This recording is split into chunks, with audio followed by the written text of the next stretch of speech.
And so that's me as a kid. Since '69, I've been a salesman. Grew up in the DC area, came down to North Carolina on a football scholarship. That's me back in 1991. Last time I ever put on a pair of helmet and shoulder pads. Really enjoyed my time playing in North Carolina, and really just felt like after I graduated, wanted to stay in the state. So I did.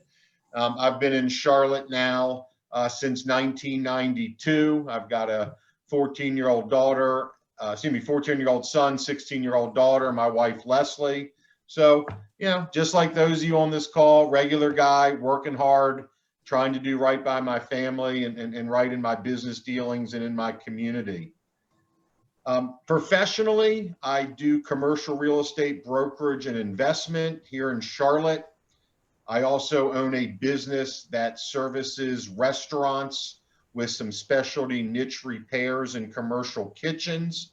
So I have a team that covers about 3,000 restaurants accounts in North and South Carolina and in parts of Georgia and Virginia, and I'm franchising that business. And then earlier this year, I wrote a book, and I've recently completed a companion training program that teaches college student athletes how to leverage their unique status and platform so that they go on and have a great life after they get done with their playing career. So I'm an entrepreneurial person. I've been a small business owner my whole career, and I really have always had a passion for sales and a real passion for people and for networking.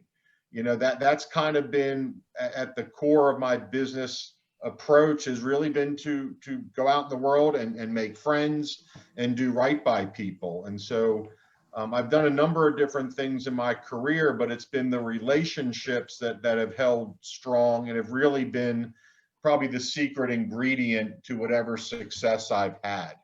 So I want to talk on this call a little bit about networking and sort of the pandemic and post-pandemic world. This book that I'm showing you, How to Win Friends and Influence People, of all the books I've read, this is the one that has meant the most to me in terms of influencing my core values as a business person. And as I said already, building relationships is at the center of everything I do. So as we got into this pandemic, I had to look at what my core principles were and take another look at it. From reading Dale Carnegie and a whole host of others, I developed some of my own core values as it related to networking and relationships in business. And those are things like showing up at the right places, looking the part, being great in my follow-up, being memorable and being credible, and always leading with a positive attitude for positive results. Well, how did that change with the corona? How has that changed here during the pandemic? Because obviously, the world of networking and how we've operated since March has really changed quite a bit. And so as I'm saying to people on my team and in my own sphere of influence, nothing is the same, but yet everything is the same. And that's really what I wanted to talk to your team about today, is networking and what's the same and what's different, and how smart business people like you and like us, what changes are you making as a result of the change in the business climate? And so it's always been about people. My philosophy in 2019 and up until that point was always to stay away from negative people. This year, it's to stay away from positive people. But in general, it's all about the people, right? It's all about the people. And so I want to talk about, how have my core networking values, how are they the same and how are they different? And so I hope you guys get something out of this, something you guys can apply to your own business. So showing up at the right places. Well, at least in my world, and from what I understand yours as well, those places are different. I understand from Greg that some of these trade shows that you guys normally would attend are not being very well attended at all. So I think all smart business executives now are really examining, what are those right places? Before, for you guys, presumably it was trade show and industry events and things like that. And presumably there's some of that that's still going on virtually, but things have changed, and it may not be as clear to you guys in your business where those right places are right now. I'm not sure where those places are. Presumably those places may have changed, but it's your job as business executives to figure out where those places are. And if you're not sure where they are, maybe you need to be asking your clients. Maybe you need to be creating some of your own events. But there's places that you and the people you do business with need to be or should be, but it's less clear now. And so I think it's a challenge to you guys to figure out where do you need to be, and if it's not so clear, what can you create right now that brings people together? Because you got to be out in the marketplace. Hey, Andy, I got a question. Yeah. Well, my first question is, would you like us to, what do you prefer? Would you like us to save our questions till the end, or would you like us to ask questions as we go, just so I am respectful of your flow and all that? Why don't we save them to the end? Okay, very good. No problem. I'm going to go through this, at a fairly fast pace at a fairly high level. Okay, very good. Nope, not a problem. That works perfect for me. Yeah. So again, where do you need to be? I don't know the answer to that, but you're a smart group of folks. You can figure out where you need to be, or maybe it's your opportunity to create the place to be, and maybe that's a virtual place right now.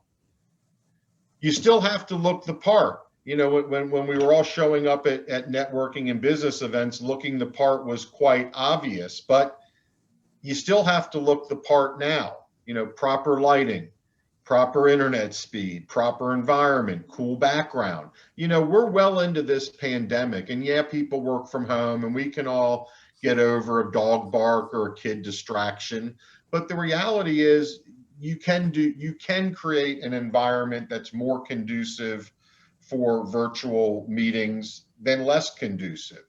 So it's important. How do I look my best? One of my on my gift list for this year is I want to get one of those lights that I link on your laptop that emits the appropriate light on your face. So, right now it's daytime and the lighting's good, but I always want to look right on my virtual calls. So what can I do to just give the best appearance that I can? And again, maybe it was memorable attire in the real world.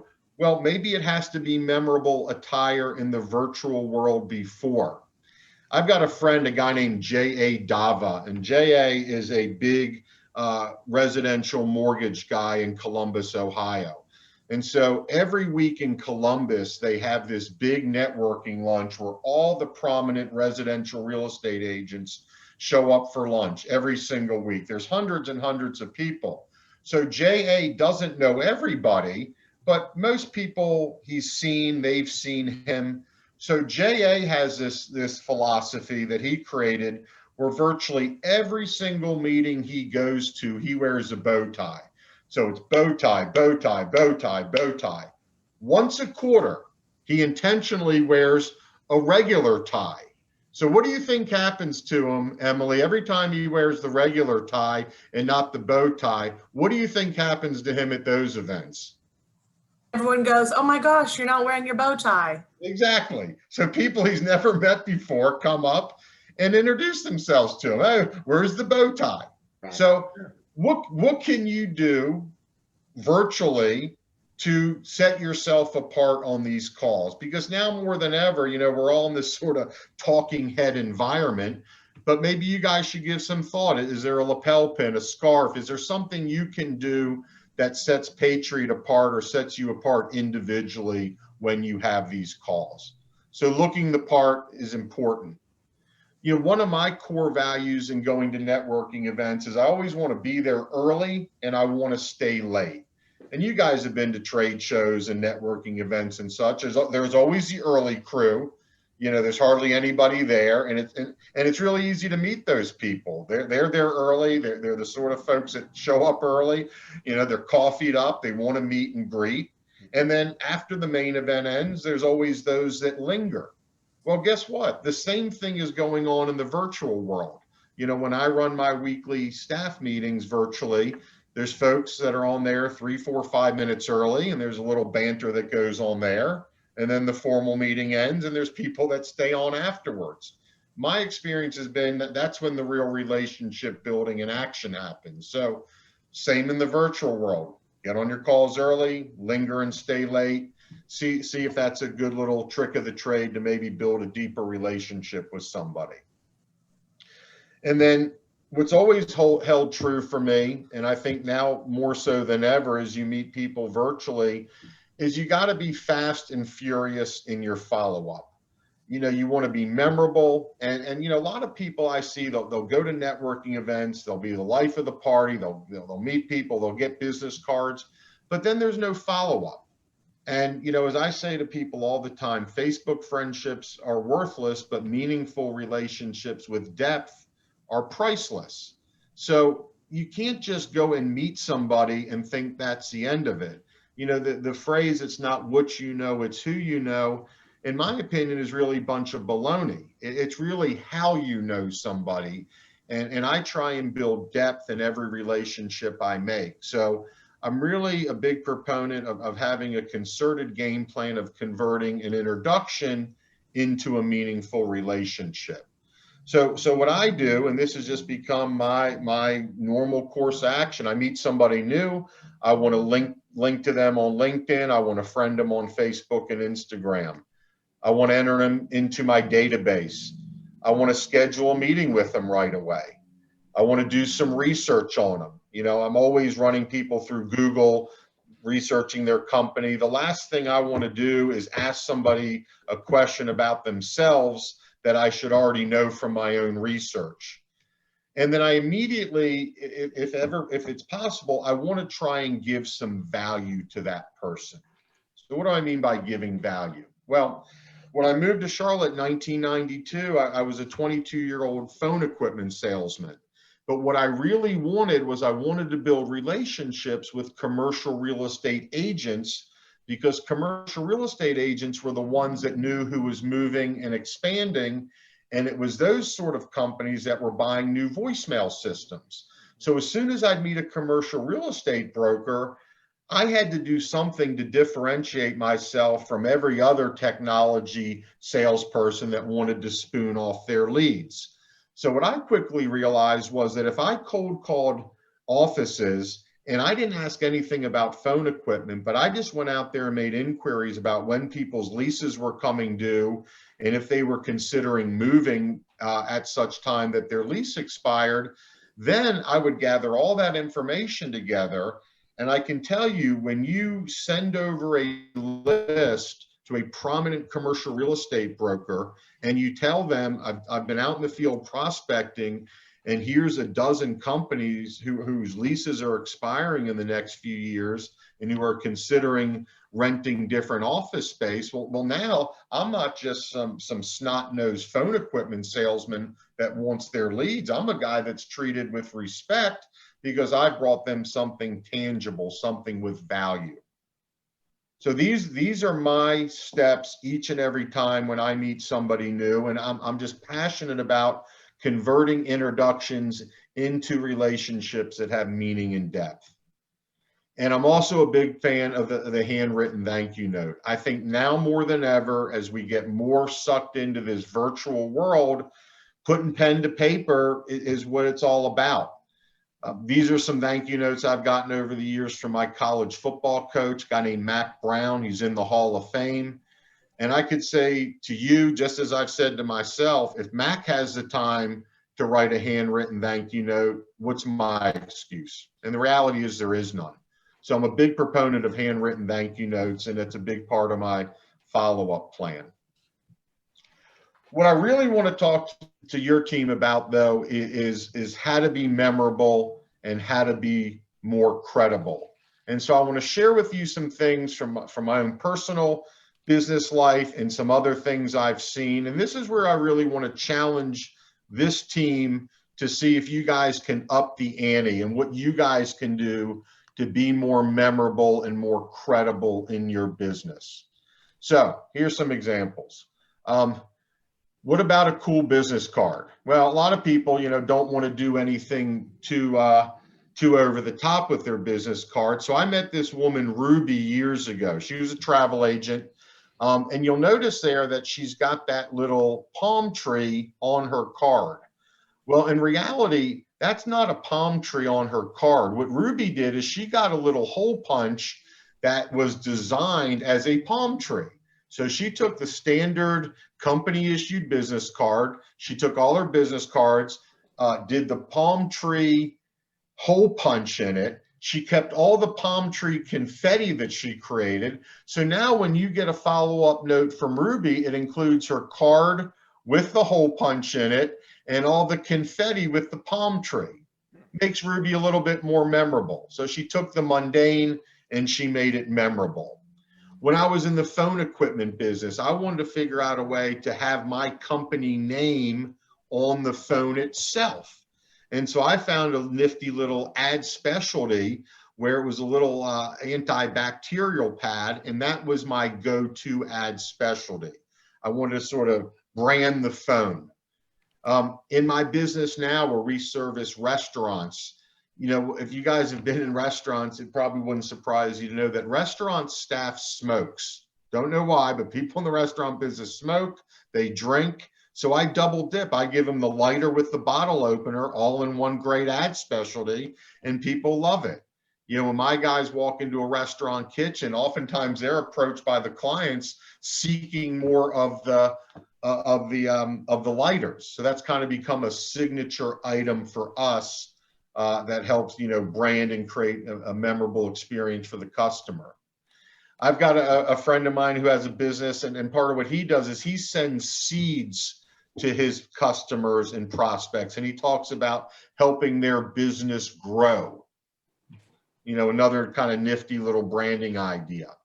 One thing I also do that's really been effective is we'll send our customers literally send them a lottery ticket.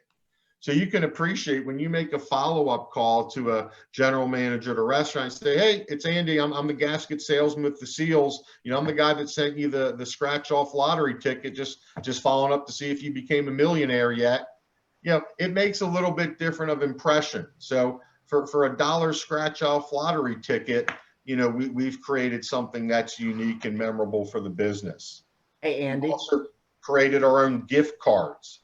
You know, when a customer asks us for a discount, I don't want to drop my price, but these gift cards have been a really handy tool to differentiate us in our market. So my question to this team, and it's not meant to be answered on this call, but, you know, I would challenge your team as you get to the end of the year to really ask yourself, what's memorable and unique about doing business with you? And you're a smart group of people. If the answer is we don't know or nothing much, well, challenge yourself to come up with some great ideas. So I'm really big on being memorable. I'm also really big on being credible. And now more than ever, I think your online presence has to be a big part of your credibility. So here's what I'm doing in my business dealings to help with credibility. One is I'm all in on 5-star Google reviews. So I have my own Google My Business site, most of the markets that I'm in. And I literally run contests amongst my teams. I'll pay guys on my team to get 5-star Google reviews. But to me, there's nothing more important than the credibility of your customers saying great things about you. And so when we're in the marketplace competing against people, I can say to them, look, my competitor doesn't even have a Google site. We've got more 5-star Google reviews than all of our competitors put together. And so that becomes powerful credibility about who we are. I'm also really, really big on video testimonials. This is the YouTube channel for the Seals. We have dozens and dozens and dozens of our customers saying great things about us. This is my own personal LinkedIn page. I've got, right now, I've got 21 different written recommendations about me.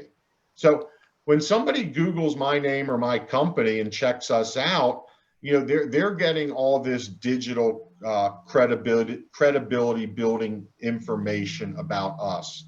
And it's proven very powerful. The core principle goes like this. When you talk about yourself, people think you're bragging, but when somebody else says it about you, it's proof. And so I would challenge your team to figure out what is it you can do to build more credibility and more online proof about who you are and what you do. I also last year, about 18 months ago now, created a calls marketing relationship with the Navy SEAL Foundation. Another credibility builder, another little sort of feather in our cap that makes us unique and sets us apart from the competition. And then I'm also real big on formalizing our approach to asking for referrals. And since it's important to me at a leadership level, I've made it very simple for my team to get on board with this by just, creating a very simple referral card, but it sort of formalizes the process. And I find that when you bring formality to something, you have a better chance of it actually becoming part of your corporate culture. So we make a pretty concerted effort on asking for referrals and just create a little referral card that's worked out well for doing such. So again, I would challenge this team, what's credible about doing business with Patriot? I'm sure lots of things, but the challenge I would have is are you accentuating those things in a manner that is getting the most out of all the good work you folks have done to build the stature and the reputation and credibility that you have. So what are you doing about it to really enhance that? For me, it really comes down to what my friend Jeffrey Gitomer teaches. He talks about satisfied customers are worthless and loyal customers are priceless. Chris, you're a married guy, right? Yeah. Would your wife rather you be satisfied or loyal?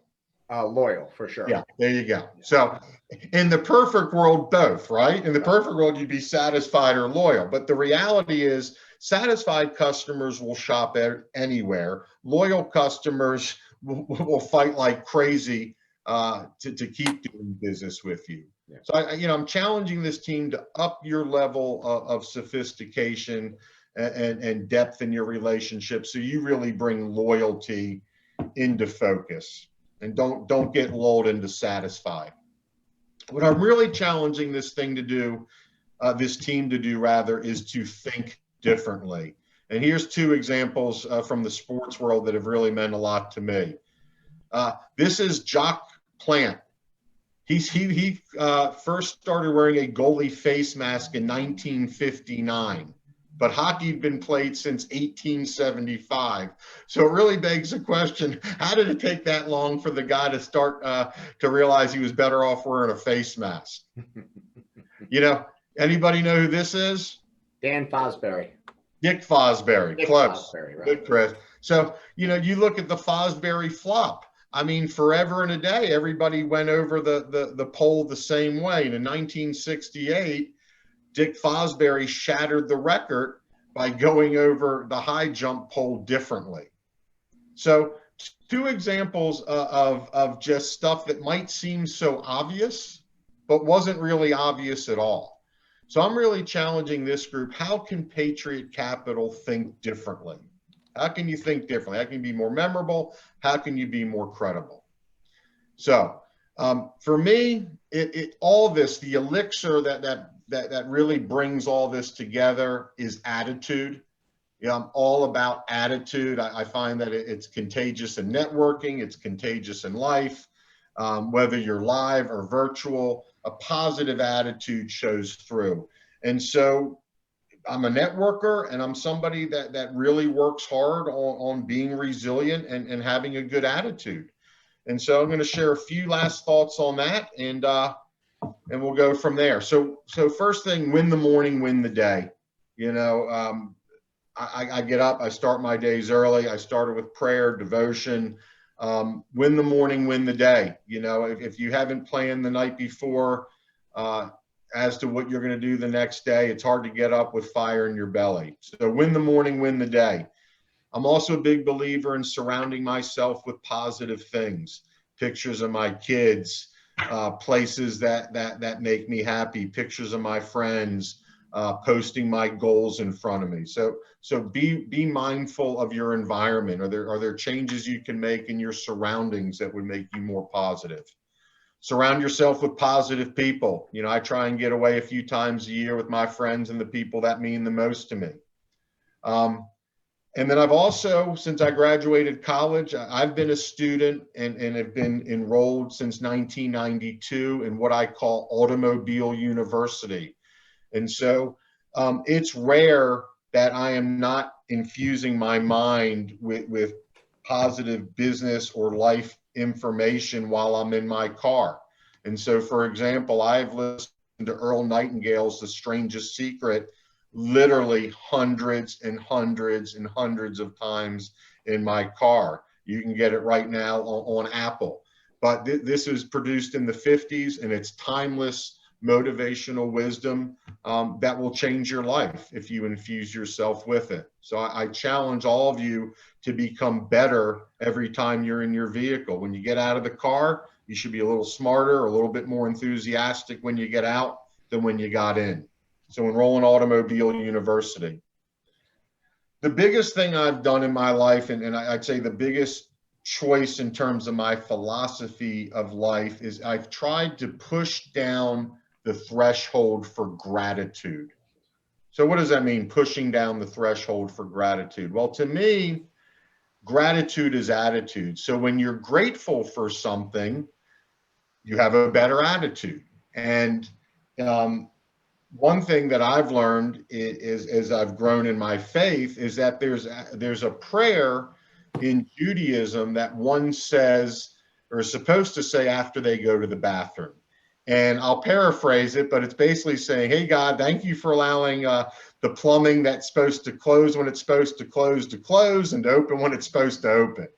And so as somebody that, drinks a lot of water and tries to stay hydrated, I'm at the bathroom, all day. And after every time I'm using it, I'm mumbling a little prayer under my breath.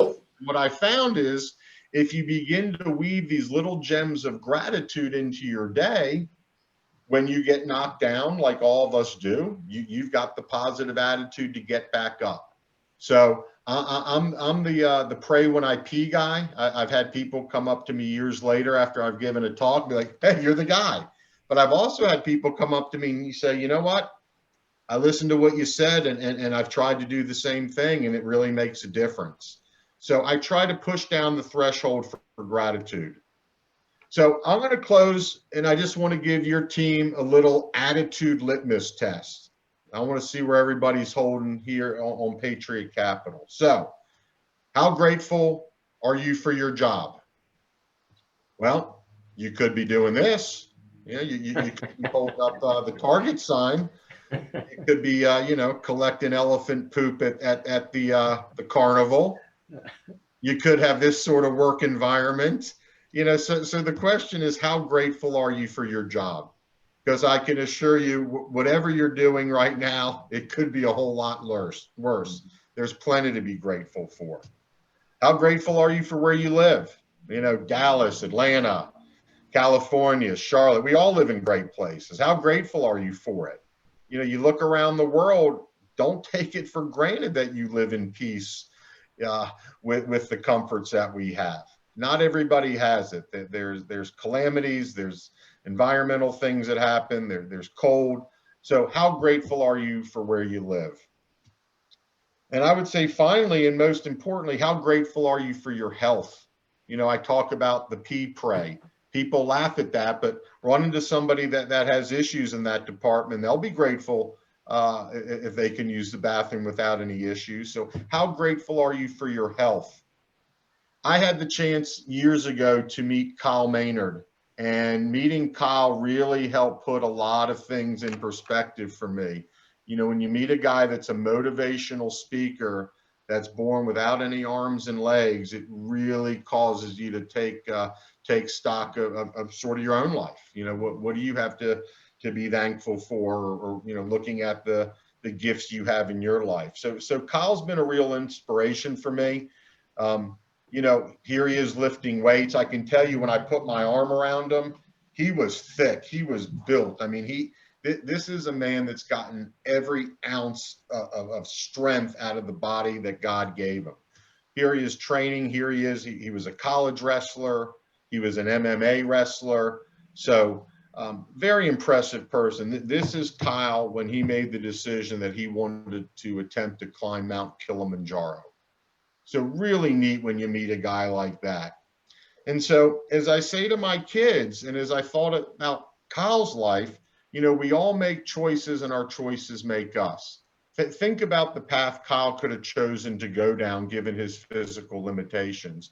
And now think about what he's accomplished. Pretty impressive. So, all right, guys, here's the fast close. You ready? All right, Chris, you got to unmute this. You're my guy on this. Okay, let's hear it. Who's the greatest hockey player of all time? Not a big hockey fan, but I got to say Wayne Gretzky because that's the main one. Okay, all right. Who's the greatest golfer of all time? Tiger. I think Jack Nicklaus. All right, we're going with Tiger. Shut up, Chris. We're going with Tiger. You're messing up my presentation. All right, who's the greatest basketball player of all time? Jordan. Jordan. All right, so you guys ready? Here's the big question. Who is the greatest equipment financing for convenience store and commercial fueling salespeople of all time? I would say historically me, but I will defer the role to Mr. Smith for the last decade. Is it fair to say, Chris, that maybe that role is waiting to be filled? Ah, I like that. So maybe it is. So really, that's my challenge to you guys. Hey, Jeff, you want to retire? You know, what's holding this team and the individuals on it truly from being the best there ever was in this industry? Being the greatest of all time. Here's Kyle again. Here he is. You're probably not surprised to know that he made it to the top of Mount Kilimanjaro. And so my final challenge to this team is Kyle chose to make it to the top of the mountain with the hand he was dealt. What about you? We all make choices and our choices make us. And so I like what I do, and I'm really grateful for this time with you guys, and I'm happy to answer any questions that you might have.